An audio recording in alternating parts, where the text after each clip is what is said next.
What's good, party people? This is According to Woods, and I have the pleasure of having tragic Trevor Morris right before he steps into the ring for Rumble in Rainville, Alabama, August 22nd. Trevor, how you doing? I'm doing good, man. How are you? Dude, good, good. I mean, it's kind of weird because it looked like it was going to rain here in California, but it ended up being like super hot, and it seems like just from judging on the crappy insulation that I've got in my apartment, it's going to be a hot day today. Yeah, it's pretty hot here too. It's definitely hot and humid here in Chattanooga, so yeah, I can definitely relate on that. No, for sure.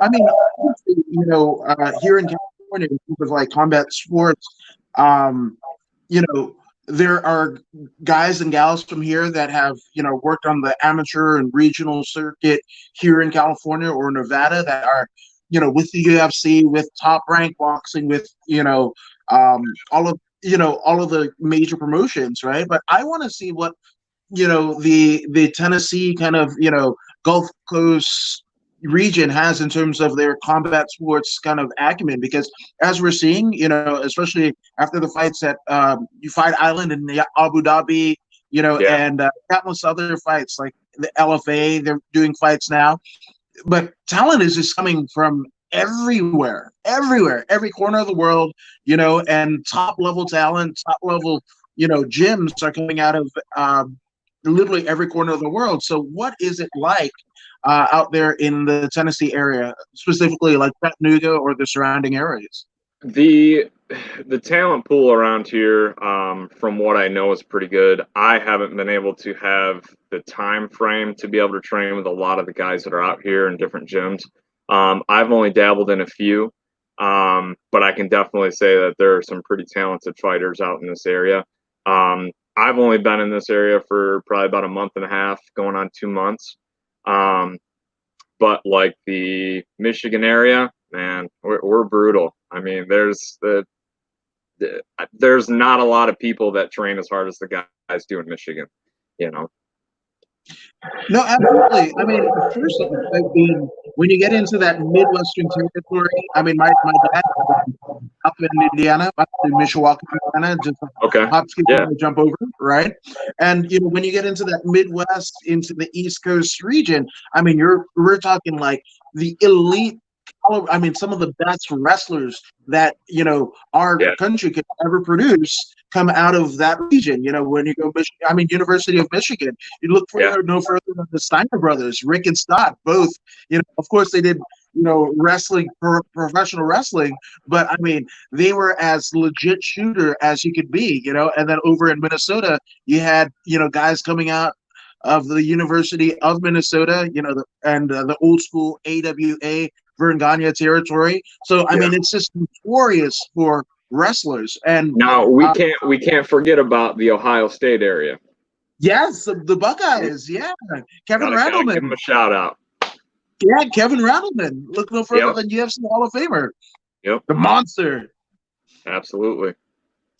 Now, was that kind of it? Because I mean, there's something to be said, and I think Joe Rogan kind of touched on it. When he during his time in Boston, where he grew up, the people that live and kind of persevere and have to do their daily life in cold weather, it kind of breeds the certain sense of like purpose. Like I'm doing everything kind of like purposely, Yeah. because if I mess up, I mean my car goes sliding down the hill. I gotta, if I don't put the antifreeze on or whatever, then Right. my car Gonna gets freeze. frozen. Yep. And that's kind of what you're talking about, right? Yeah, I mean, when it comes down to like the training aspect of it too, like, I mean, that level of conditioning is, I mean, I was out in Colorado for a while, under Team Wildman with Thomas Denny. I was out there, so I got the elevation training and I got the coldness, and that was probably the most brutal thing, getting acclimated to. But the cold winters here in Michigan, or back in Michigan, are it's cold. I mean, when you got a fight coming up and you got to run, you got to get your miles in. That type of cold weather is harsh. And I mean, when you're trying to get out there, break a sweat, and go these distance runs, I mean, it's rough. No, I mean, it just kind of breeds the intensity of, when you actually are able to, get in the ring or the cage or the mats, or rather, and, be able to kind of show out all of the sacrifices that you made, whether it be weight cutting, because, I mean, obviously when it's Yeah. cold, you tend to want to pack on the pounds and all that jazz, Yeah. and you hit the promised land of that ring, the mat, or the cage, and you just like you want to show out. Yep. And I mean and another thing to that is like the mental strength and clarity that it gives you during those times of struggle. It's unlike anything. I can remember times that going for those runs, I'm like, shit, I don't want to do this. Like, this sucks.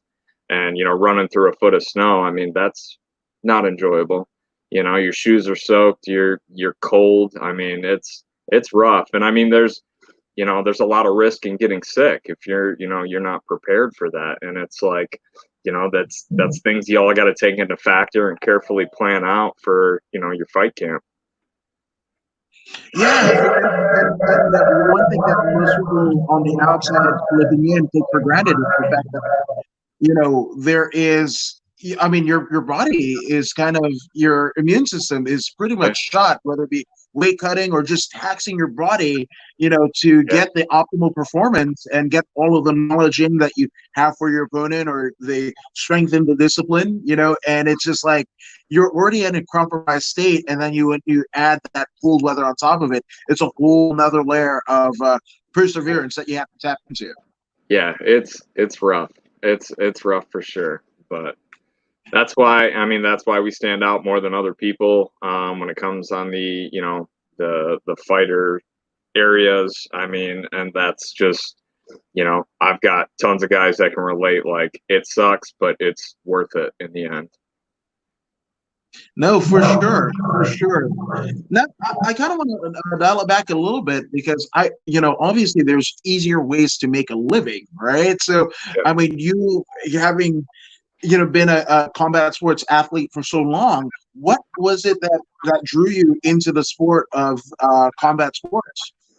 So I mean, it all started off. I mean, I was picked on in high school, and it was but I had a lot of people tell me I couldn't do it when they found out I was starting to train for it. A buddy of mine, Johnny Puente, literally we started training on probably 4 puzzle piece mats on just dirt ground, and we would beat the hell out of each other for like an hour, and that was my starter training. Like, I started when, I think that was back in 2007, 2008. And that was when I first started getting my feet wet with it. And then from there, I just kind of like the interest developed more. And I kept noticing getting better at it. And then I ended up taking my first fight when I was 17 against one of the top gyms in the state of Michigan, Team Murcielago. And that's when Rashad Evans was there at the time. Like, I mean, this was an elite gym. I had no idea. I didn't even know who I was fighting. It didn't matter. I just wanted to get in there and try it. Ended up knocking him out cold, 3rd round. And this guy was 26, 27. I was 17 at the time. So like, the dude looked like a bodybuilder. I looked like a chump. Like, I was not anywhere near in the shape that I am in now. I just wanted to do it. I did it, proved a lot of people wrong, and that gave me a lot of hunger and motivation to really keep moving and really see what was in store. The training I was doing then was, like I said, nothing compared to like how it is now. So it's definitely evolved so much. And then I would say I was taking a bunch of local fights. Eventually I moved to Detroit to kind of further everything, because there was a lot more promotions. The best in the state for promotion wise was WXC. And I was literally I wanted to fight each champion that I could. Whoever was the best, I wanted to see if I could do it. Ended up knocking out a lot of people, submitting a lot of people. Ended up leading to total amateur. I had 8 titles. So yeah, and that stretched from 135 pounds. The last guy I beat at 135 was Jose Johnson, who's now, I think, in like the works with the Contender Series for the UFC. Right. He's doing really well. He's phenomenal. Very talented fighter. Tough guy. I mean, that fight alone was, I broke my nose in the first round, lost my vision at the beginning of the second. And I ended up, I mean, I just had nothing but heart at that point. I was throwing everything I could, and I mean, he was just in and out, very slick, very quick moving. Ended up submitting him. He went for a takedown. It was just, just kind of the reaction of the moment. But it went from 135, 145. I can't remember. That's so long ago. 155, but it was just kind of all over for title contentions and whatnot, and fighting for those belts. But that was my main goal in trying to be the best I could be. Eventually, I got a phone call from Thomas Denny. He was looking for guys for a fighter house out in Colorado. He ended up taking me out there. I fought in Reno, just to kind of feel that, those type of fighters out there, and compete on that circuit level out there. And those guys are really talented. That's the type of training I had while being, getting acclimated to the winter, and it being in the mountains, which, by the way, is the most beautiful thing I've ever seen. I literally wake up every morning and I'd look out and there's just the mountains. I mean, it was awesome. But eventually after that, I was there probably for about 8 months. Then I came back to Michigan, or actually I went to Florida. I was at Cape Coral for American Top Team for a little bit. Trained there. Nico Price was out of there at the time. And then from there, I had went to South Carolina, did some training there, and then I head back to Michigan. So kind of been all over, got to dabble in, just a little bit of everything throughout. And, here I am now. So I'm finally back. Took a little bit of time off just to really figure out mentally if I wanted to get back into it, if I was ready for it. I've got a 3-year-old son.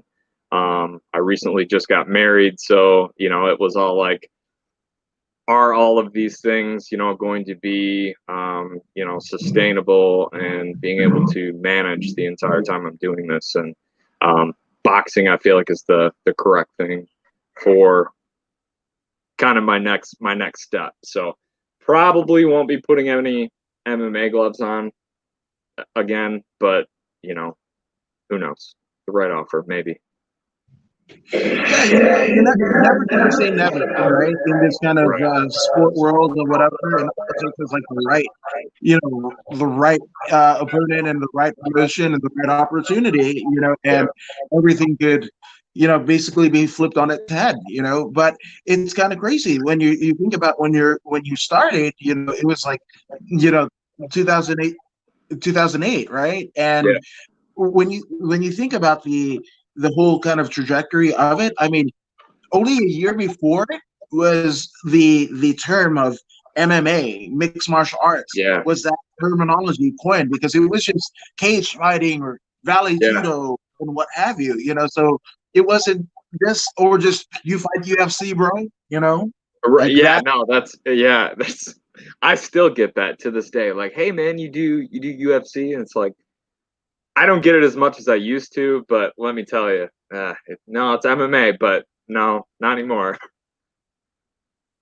No, for sure. Now, obviously, going from Michigan to Colorado, and then Nevada, trying out that circuit, it's all notoriously cold climates, and then you jump to Florida, right? Did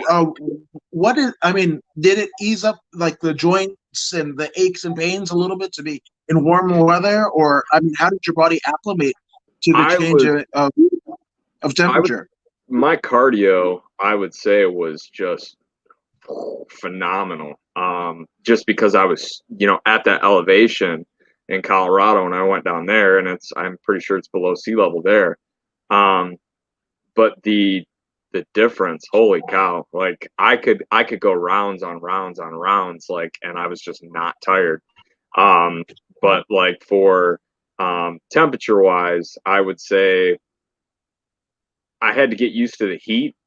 Being back in that type of climate, because Michigan can get pretty hot, but obviously not as hot and muggy at times down there. So like, I kind of felt I was a little, I don't know, I would say stuffed up, I guess, my nose and whatnot, trying to get used to it. But it honestly, it wasn't that bad. It was actually probably one of the better transitions I had to like go fight, um, just to be down there at that level.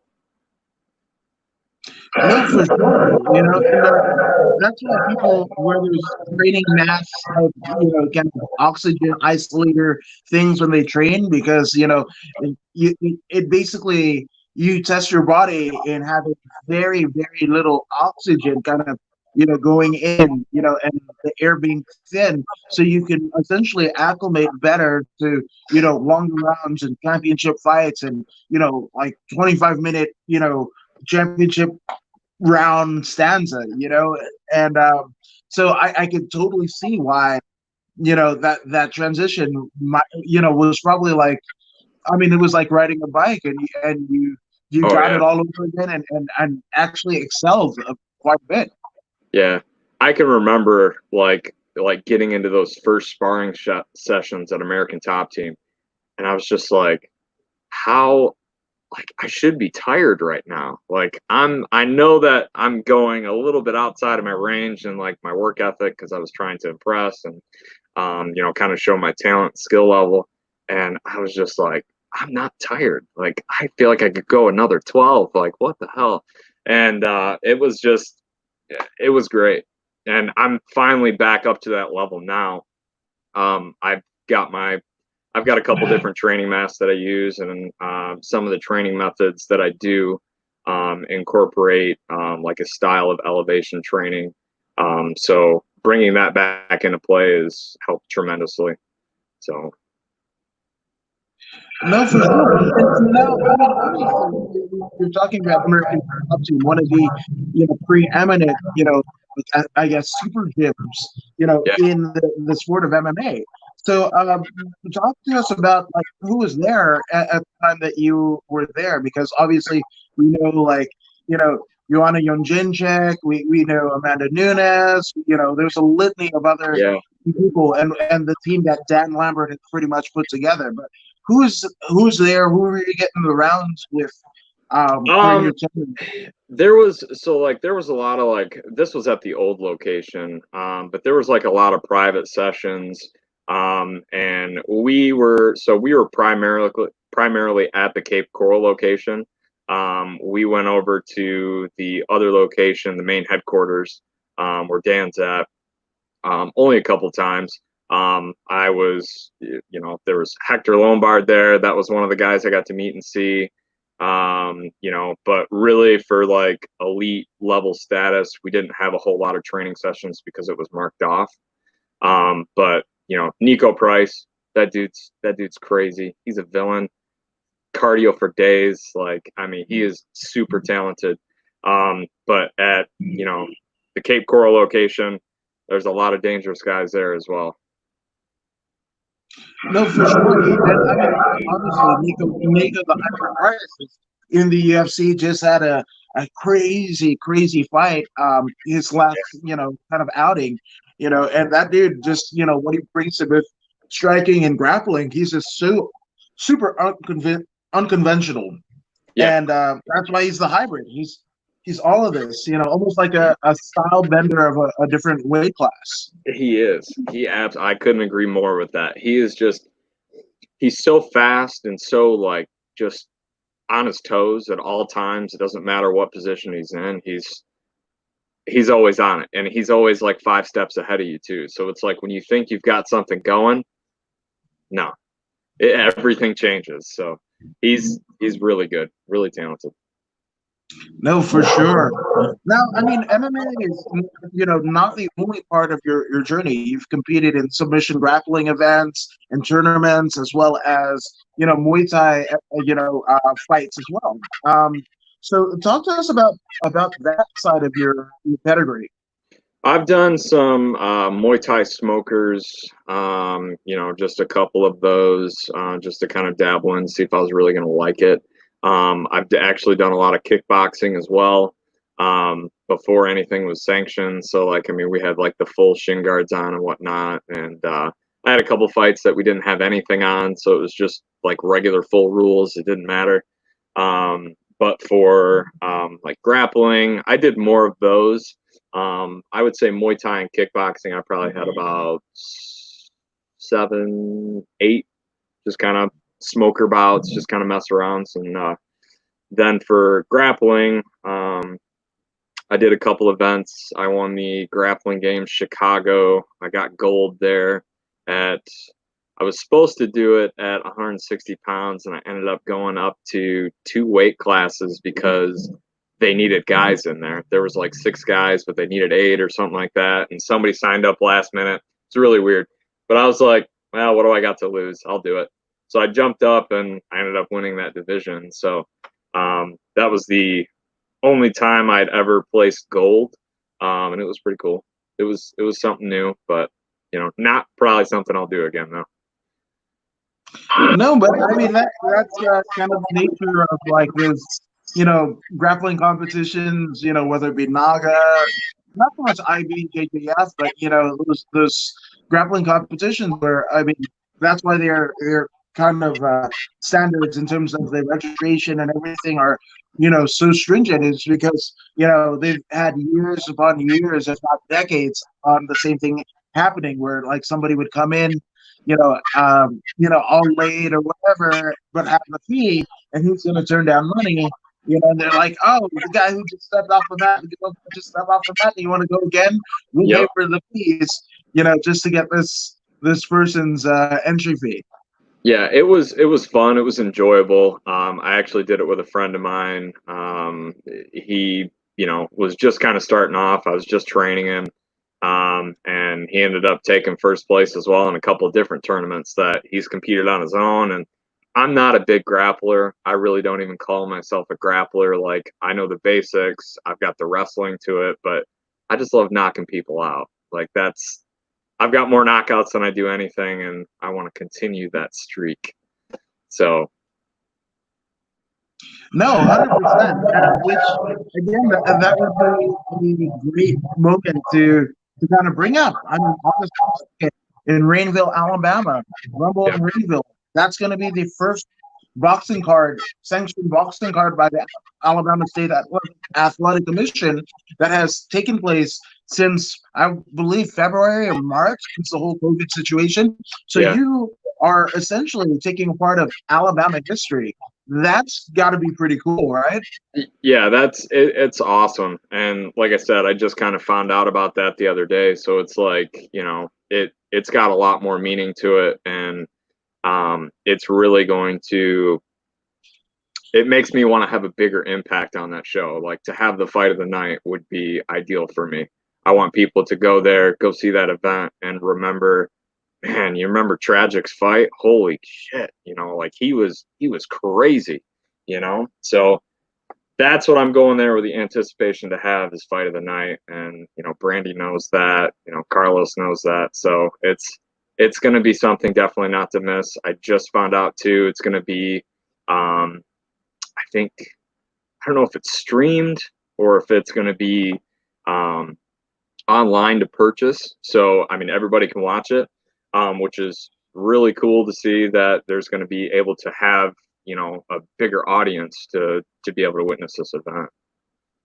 No, absolutely. And I did find out a gentleman who's also Shinzi Eagle, who fights out of Houston, Texas, who's also fighting on the card. Yes, it is available for a purchasable stream. So your fans and friends and family and fans could actually watch it from wherever they are via Yeah. any mobile device or larger screen. So I believe it's on the Rumble and Rainville social media pages that you can is Okay. available to pre-purchase. Sweet. Yeah. Yeah, man. It's going to be definitely a night that's not going to be forgotten for sure. No, not at all. Not at all. So, in terms of your boxing prowess and your penchant for wanting to knock people out, were there people or boxers that particularly inspired you and your style, or people that you looked up to, as you were growing up as a young man in Michigan, that you were like, hey, I want to do that? Triple G. Triple G. Gennady Golovkin. Yeah, man. That's my guy. But for growing up, the first fight I ever seen was my dad purchased it on a pay-per-view, and it was Mike Tyson. And Mike Tyson really brought a lot of like, wow, this is something else. And I remember just how hype it was. The event just looked, I mean, crazy how loud it was. And, that was really something that starting off kind of got my interest into it. I had no idea at that point in time, but like, I thought it was cool. And, Mike Tyson's awesome. Who doesn't like him? Yeah, no, it's kind of crazy because of what he's become now. He's kind of almost like Snoop Dogg, right? Where they were like notorious, during Yeah. their heyday, of the late '90s. I mean late '80s, early '90s. But they've actually become like these pop culture beacons because the things that they've done, aside from rapping and boxing. So it's just funny because like people forget how, I mean, what a spectacle Mike Tyson fights were, and Yeah. even like the fact that, I mean, it was complete chaos, the roar of the crowd, like it was just madness. And even the fact that people get pissed off that they paid, $30 for a Mike Tyson fight, and it only went like, literally 2 minutes, Yeah. and Well, how bad is it now though? Paying almost $70 for a fight that lasts 5 seconds. Yeah, 100%. Yeah, that was more. Why am I thinking 30? Yeah, it was much more, much more. Yeah, and it was just, it was crazy, And I mean, I'm of a certain age where, I remember hearing about Mike Tyson on like ESPN, what is it, Friday Night Fights, and him knocking out people in headgear when he was an amateur competing in Golden Gloves in New York.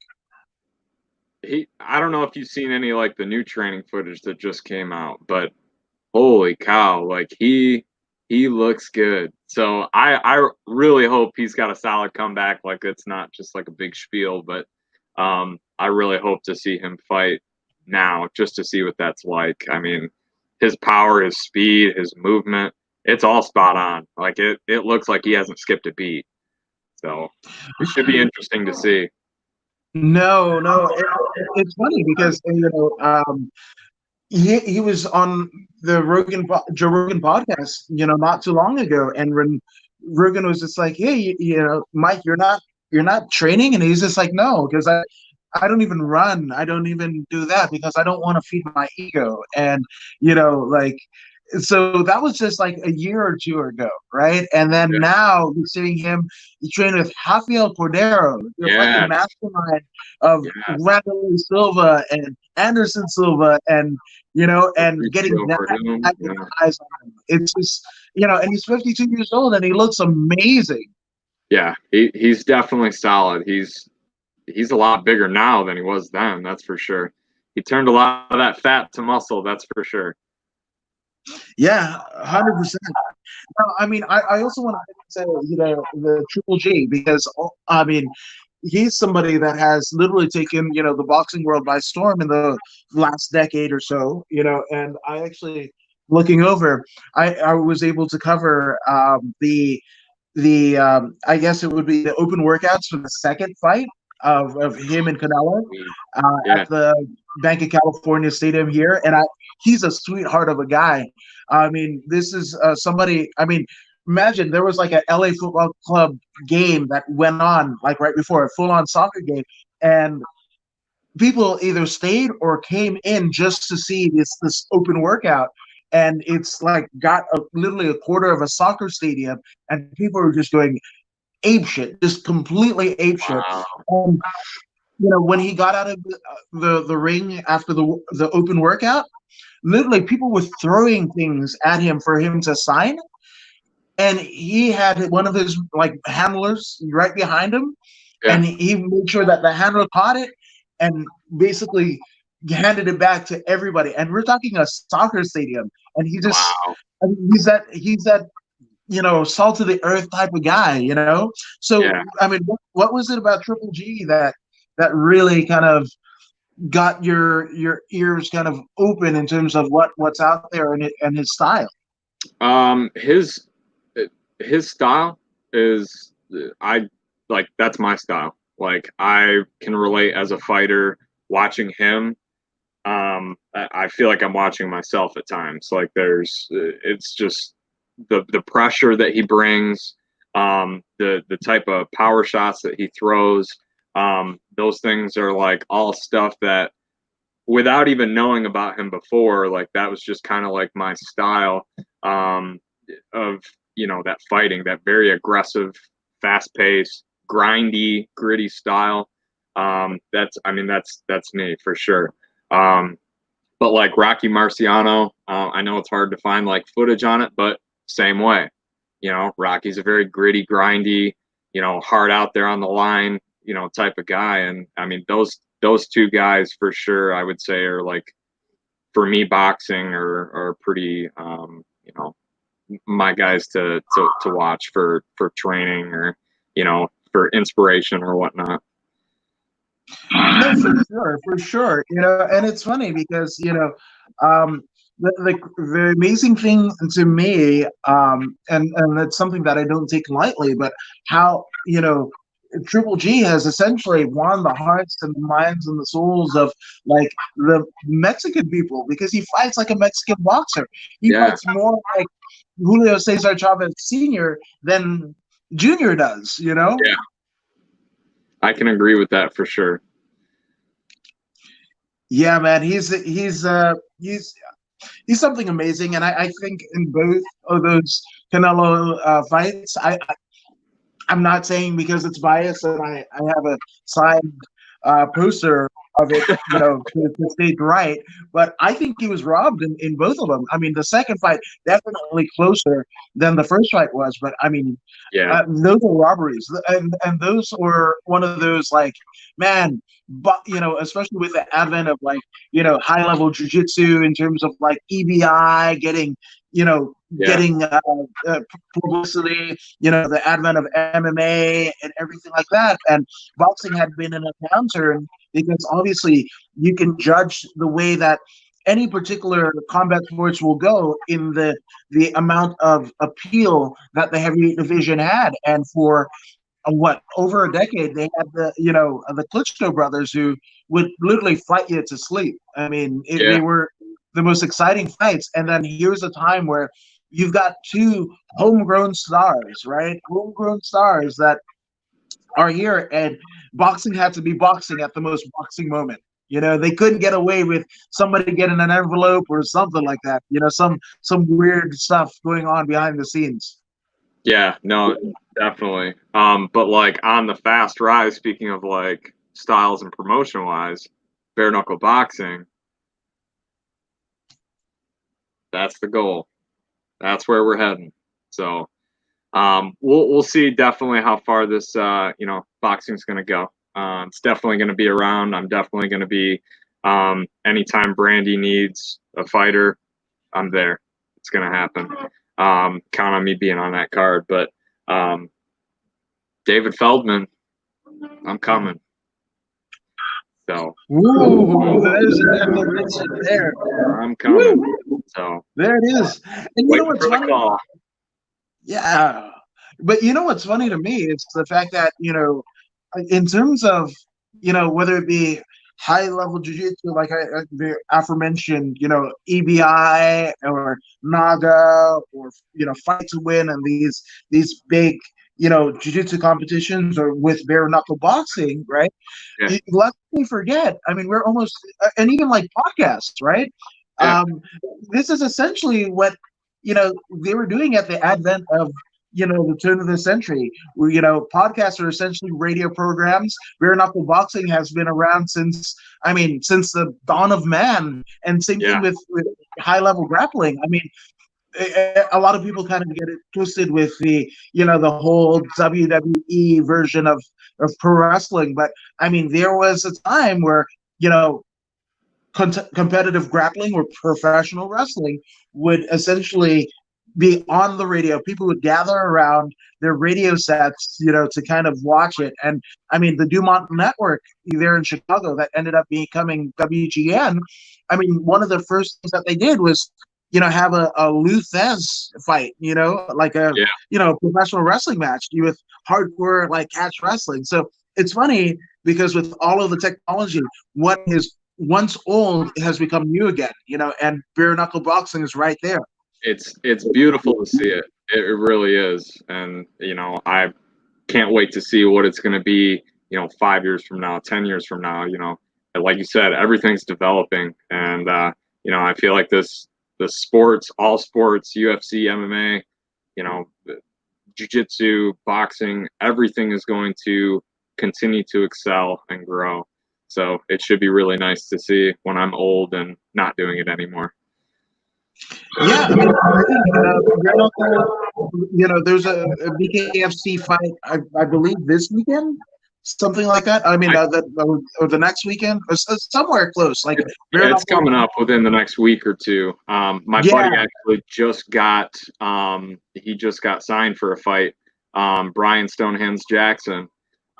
He is getting his opportunity to get on there, and he's ready. He's ready for it. So he's gonna do well. So no, no, it's that's tremendous, and you kind of basically at this juncture, are living kind of vicariously through your friends and teammates. But, it's just like after a win at Rumble in Rainville, one would argue you don't get the call right after because bare knuckle, much like the UFC, has kind of gotten the green light to put on shows. yeah, it's with that's why I'm so dialed in and I'm so focused on this because I know where the end game is, like where I'm trying to go with it. And with this fight, with it being streamed, with having the ability for tons of people to see it, talk about it, I feel like that's going to be a huge point for me. And I mean, it drives my training every day. It's really pushing me to bring the best version of me and to not leave it to the judges, not leave it to like shit, man, I could have done better on this or whatever. I want to be able to make sure I'm sharp on every turn, every point. First two. I mean, I'm gonna be there and I'm gonna be ready. Dang right. Dang right. Now, I want to get into, obviously you were saying, fighting on a big stage and you've fought on big stages before, but I want to talk about your moniker, the tragic Trevor Morris, right? That is your brand, and Yep. a brand that you've essentially, were able to build your personal training business around. So Yep. where does the tragic moniker come from? So I mean, that's just kind of, I've had so many people, like I've showed my fights, to, damn, that was tragic. And, for a while it just kind of set in and I was like, that's kind of cool. And, then obviously at the point that we're at now, I was like, I need something new because my name used to be Monster. I didn't even have a nickname when I walked out for my first fight. And literally the promoter just said, Trevor Monster Morris. And I was like, okay. I guess I'm gonna run with it. So I carried that for a long time, but you know, with tragic and you know a lot of people saying it, and I felt like it was a good fit. You don't hear that. Um, and for my business, I have brought that into, so it's actually called tragic response training. The tragic response training is based on like emergency situations, specialized weapons training, kind of similar to like Krav Maga and whatnot. I've got a really high interest and skill level at doing activities and training stuff like that. But like one of my favorite knives to train with is a karambit. That is like my absolute go-to.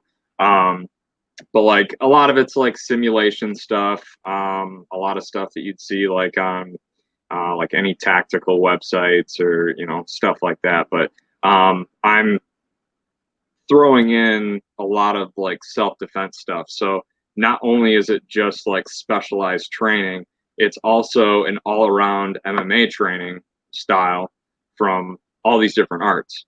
So my style of training's not gonna get you like American top team ready for a fight, but it's going to help you defend yourself and the ones that you love in you know scary situations. When death's knocking at your door, you know, like how are you going to respond? You know, what's your go-to? Um, I've had a lot of different training sessions with you know ex-military guys who have been in that system for a very long time, so that's like all they know, and that really drove me to want to, because a lot of people don't know how to react in those situations. And for me, I wanted to. I've tried coaching MMA and I like it, but I don't love it because I hate to say it, but they're they're not as loyal as they should be. And that's just kind of wherever you go. It's you know the loyalty is just not there from fighters. They get a bigger opportunity, they're going to jump. Um, and unfortunately, as a coach, I didn't want that. So I just now am. If somebody needs those type of services, I want to be able to give something back from the years I've put in for all this training. So, so far so good. I've got a couple clients that I currently do privates for, but other than that, it's on the rise. That's tremendous, you know. And as we're, I mean, I'm probably about 30 miles from Terran Tactical, and that's been Yeah, kind of in the news, right? Exactly. You know all about it, right? yeah, yeah, And especially at a time like this, we're kind of seeing the need, and it's funny because when people will ask me from the outside and find out I do this, they're like, well, if I started to train because this situation happened or whatever, and I want to be able to defend myself, and they're like, what should I do? And then we're like, self-defense is like one thing, but in terms of like being in a scenario where you're literally yeah, pushed, that's where you need to be, yeah, and oftentimes I will recommend grappling because to kind of get off a punch, no matter if you're a greenhorn, you went behind the ears, first day of training, to what we're seeing in terms of top level strikers, whether that be MMA, you know, any striking discipline, yeah. right? You have to find your range. You have to develop your Right. range. And what if you get pushed to the ground and your range isn't there? You got to grapple, Exactly. And like like I like to incorporate a lot of that with, you know, I've got one guy that I currently train with and like he has absolutely no experience at all. And I gave him I've got a K bar, I've got a 9 mil, and then I've got the karambit that is, you know, all training weapons, not obviously real weapons. Um, you know, I gave him one. I said, "All right, react. Do what you're gonna do. You know, try and take something from me, or try and hurt me. Try and take my life." And I usually, when I train any new clients, I always want to see. This is kind of where I start them off because I want to see exactly how their mind works and how they respond based off of actions that I'm making that I've trained for that I already know how to do. So seeing these guys react that way and then kind of manipulating those things so they're not extremely uncomfortable where, you know, your first day of boxing, they completely strip you down and, you know, your stance from MMA is not correct and you need to be skinny, you need to be thin, your body can't be square. It's got to be, you got to be on the line. All those things, if you throw all those things at the person you're training, it's going to be too much. And you want to be able to build that confidence as you go.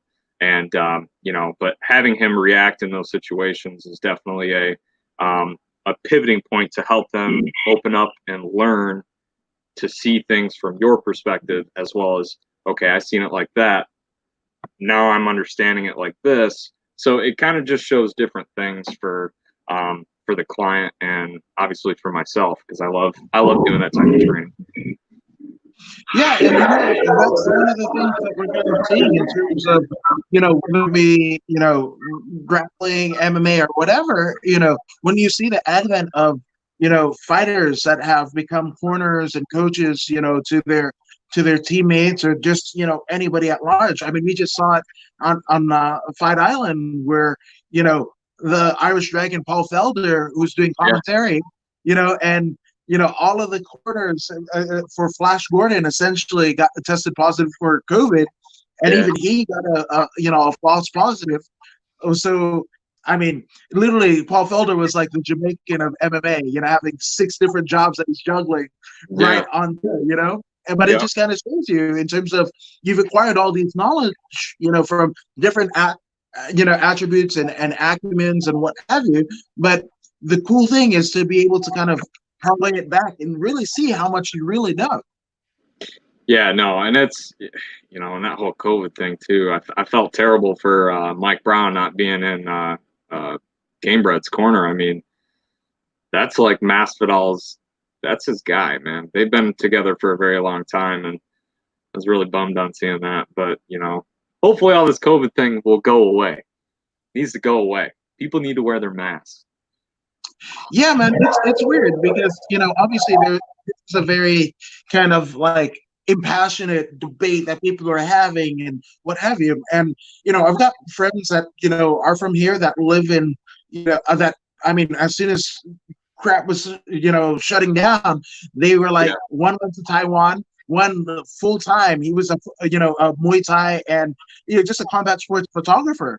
And he was like, he moved to Thailand like 2 years ago. And he's like, we got over it in like a month and a half because everybody just like, everybody. Yeah, exactly. We did what we needed to do, and it just seems like, I don't know if you listen to, and I highly encourage anybody to listen to, but Joe Rogan just had a podcast with Peter Schiff, who's a financial. I haven't seen that one yet. Yeah, definitely check it out because it'll show you the financial ramifications of what's going to happen. And actually, it was kind of set in motion even before the COVID situation hit, even before the current president's presidency. And, and it was something that was actually brewing for probably about a decade. But, I think, not to give too much away, but Peter Schiff essentially assimilated it to almost like a balloon that popped. Right. And it's going to pop anyway. Unfortunately, in a free market economy, right, if you have a failing business plan, and what have you, and people inject money into essentially a flat balloon, right? It doesn't make the balloon, inflate anymore. It's just going to hemorrhage even more because you're injecting it, right? Yeah. And that's essentially where we're at. I mean, and regardless of how you voted or whatever, this thing was in motion for like, I mean, a little over a decade, ever since like the .com boom, and we just kind of been treading water, and then kind of now we're here, and unfortunately, it wasn't rectified and brought into question, and it's been multiple, I mean, when you look at like the path of American presidency, in the last 10 years, we've had both sides kind of been there and none of them could do it, and it's just like, it's a far, you know, everybody wants to go red versus blue, this and that, and it's just like, no, Yeah, this is time we should it's not you like should come that. together. No, it's not about that at all. No. Not about that at all, you know. So it's just, you know, hopefully, like, you know, take a word from tragic Trevor Morris, like literally combat sports professional and champion. Come on, wear your mask. Just do Let's it, do and it. then we'll get Let's over do it. this. Let's get over it. Let's be done with it so we can go back to having big events and concerts and, you know, all that good stuff that people enjoy doing in groups of people. You know, this is not fun, not enjoyable. No, not at all. And you know, our sincere condolences go out to anyone who's been affected by this and have Yeah, lost family. I had a couple of friends; they lose their parents to it. You know, who were healthy. One of my friends, Blanca Garcia, who is a photographer for Gracie Mag.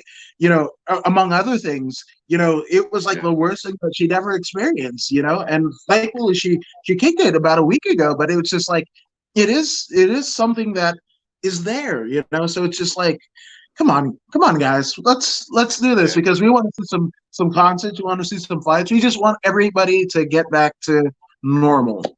That's right. Let's knock this COVID thing out. Let's get out of it.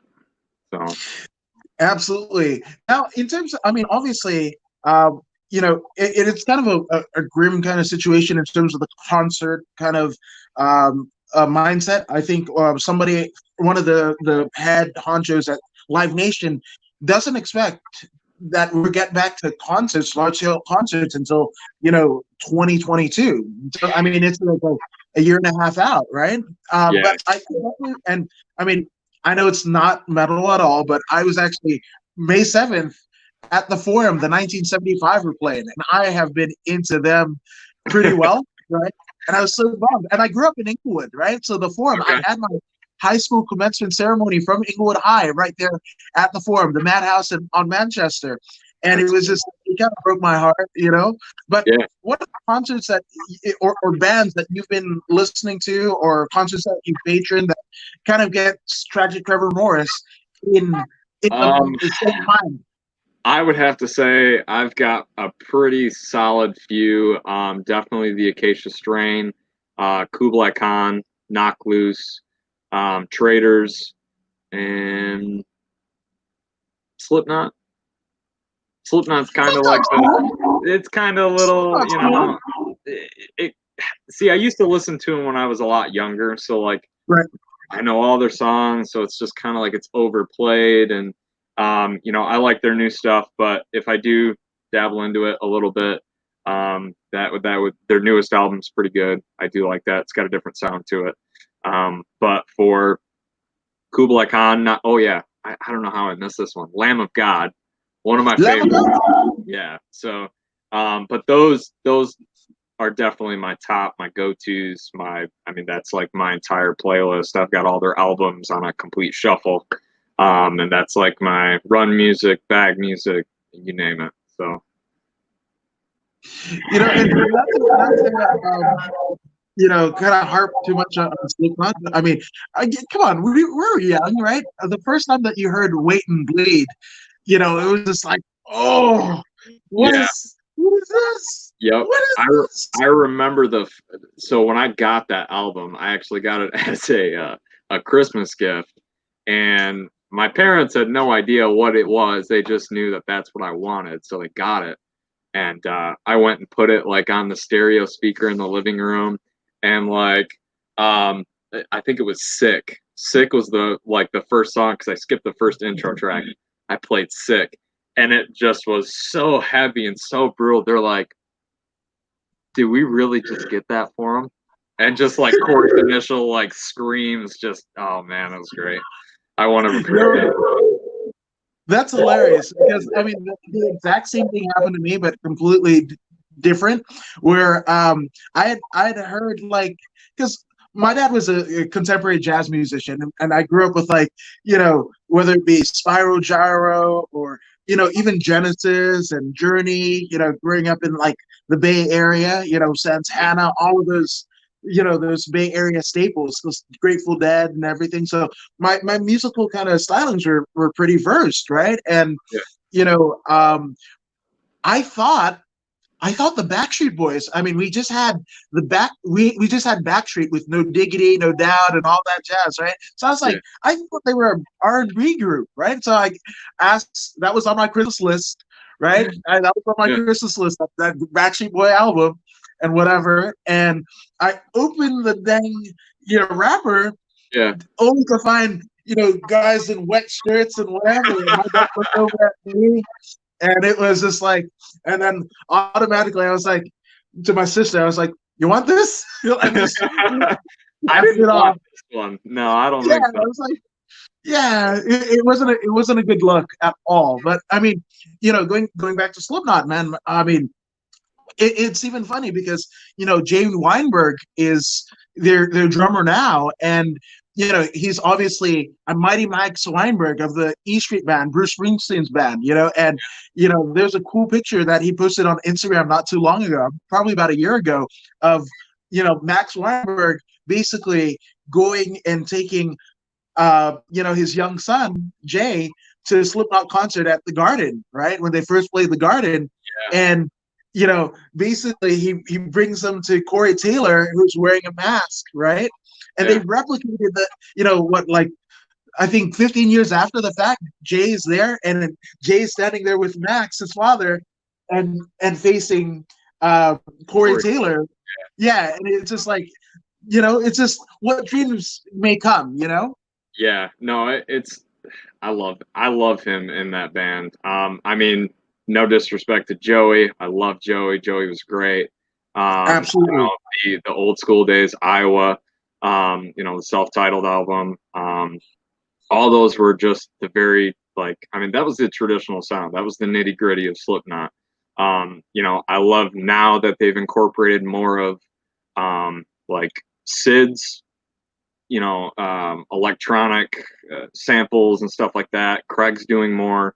It's kind of, I don't like not having Chris Fenn there because Right. seeing him live, he was just a character himself. I mean, just his mask alone and his, the things he did with that was hilarious. And, having him jump around with Sid and, Sean doesn't really do too much of that anymore, but I mean, they're just a rambunctious bunch on stage. I mean, they're wild.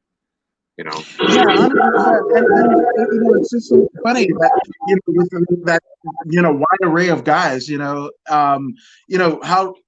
how differently influenced they are. Because I mean, I remember seeing right after Prince died, or right around the time that Prince died, that Corey went to First Avenue, famously, the club that owned by Prince in Minneapolis, Yeah, and he played Little Red Corvette, on acoustic, and what he's done yeah, with Stone Sour, and and Joy, the yeah, Murder Dolls. My goodness, yeah, like, it's just so crazy. And the fact that they were able to kind of, for the time that we had them, and their original group, I mean, it was just cool just to have all of these kind of crazy things kind of meld together. And they come from Iowa. Like, my yeah. goodness, like, what comes out of Iowa? And Right. then Slipknot did.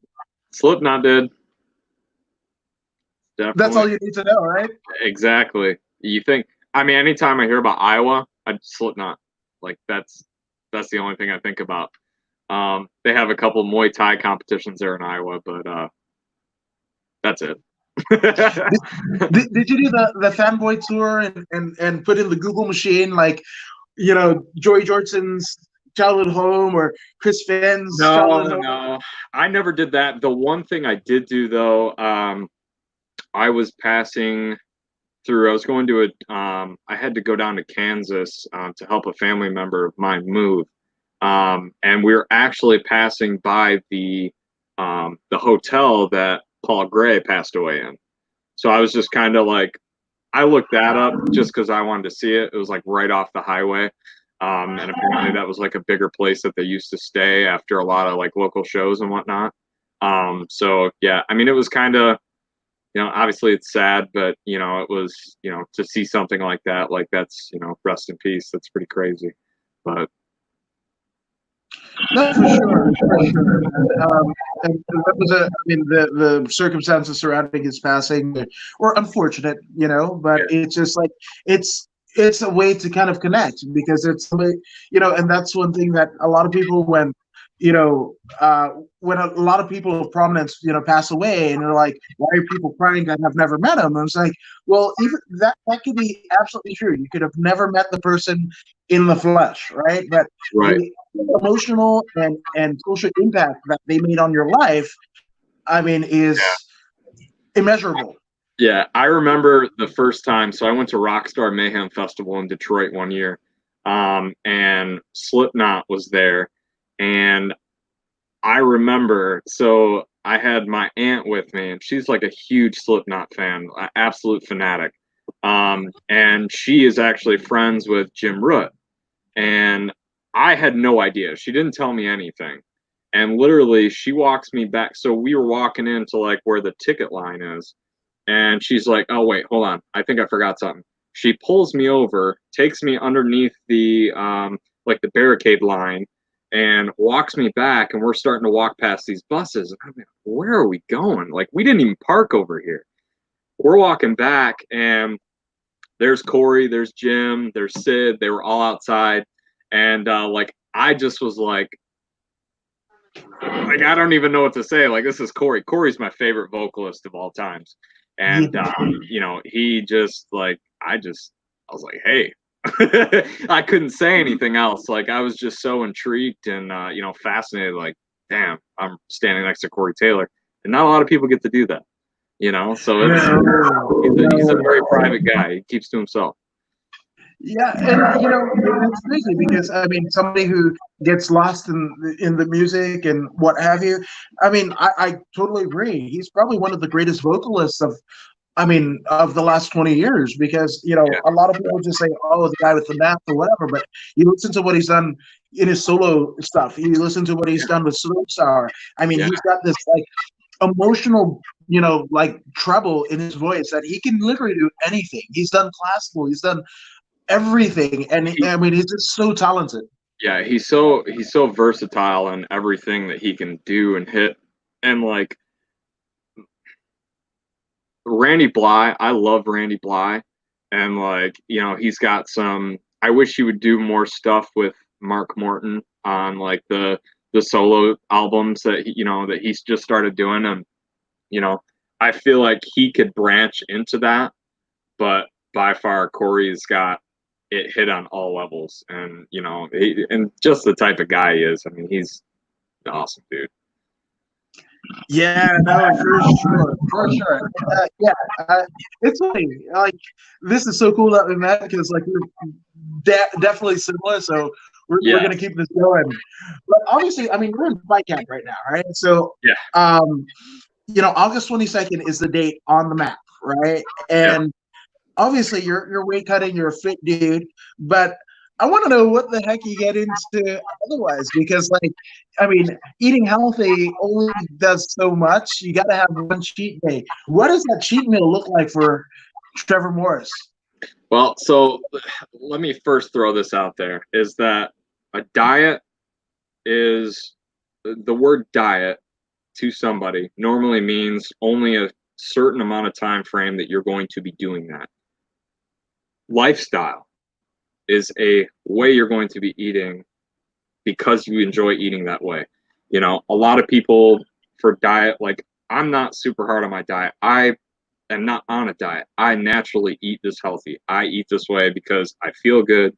I like the way I look. I'm, you know, I'm very, I feel on point all the time, mentally, physically.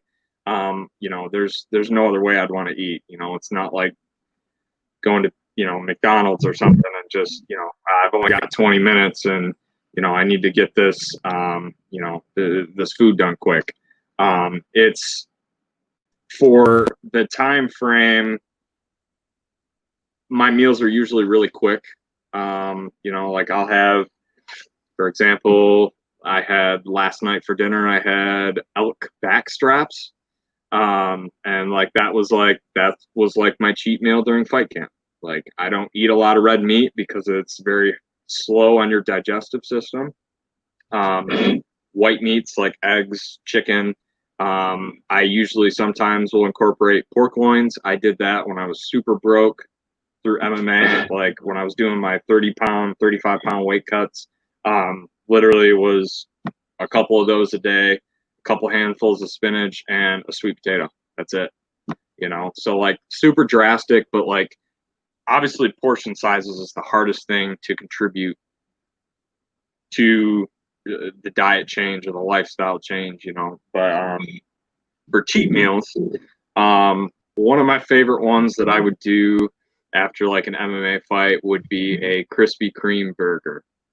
I would take a Krispy Kreme, I would cut it in, I would either, depending on how hungry I was, I'd either cut one donut in half, or I would take just 2 donuts glazed, and I would make 2 burger patties, double it up with cheese, and I'd smash it together, and I would eat that. It was the most sweet, savory thing ever.